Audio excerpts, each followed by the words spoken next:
Nobody calls 911 on a good day and say, hey, I'm having a nice time. People call when they're in dire need of service, and some of that service is very traumatic and very emotionally draining. I can remember one in particular where there were two kids that were locked in a linen closet. Match fell between the floorboards and they were burned alive. And when they came out, they looked like dolls. I mean, who puts kids in a linen closet? We see things that no human should see, and we see it again and again. That can take its toll on a human mind, and it does. What we have seen throughout the country are the firefighters that are feeling isolated, they're feeling alone, and unfortunately feel that the only way to stop feeling this is to take themselves out. We've always had issues of firefighters with post-traumatic stress. We've had issues of firefighters unfortunately taking their lives, committing suicide. That's always been around. We've just never talked about it. Our firefighters are working twice as much as I did when I was their age, and I think that's accumulating. So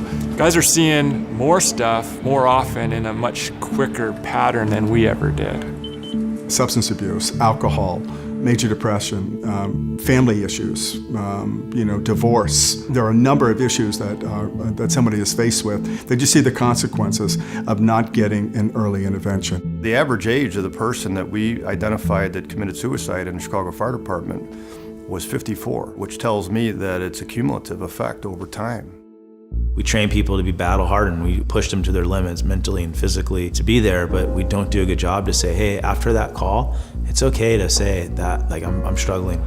The stigma is huge. The stigma is that, if I have a mental health issue, that I'm not going to be accepted like everybody else. Dealing with the mudslide incident and the debris flow of Montecito, we offered counseling. It was somewhat discouraging to hear some people talk about how it was silly.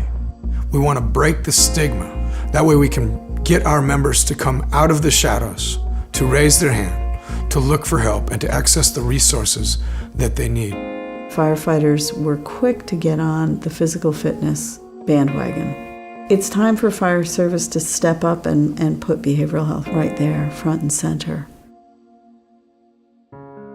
We had our first behavioral health conference, which brought labor and management together. Never been done before in the fire service of the United States, where we've had labor and management come together to focus on behavioral health. The California Fire Service Task Force on Behavioral Health is a team of very passionate individuals from various disciplines in the fire service. President Paulson and Mike DeRee brought the task force together to formally address the issues of post-traumatic stress injury and behavioral health injury.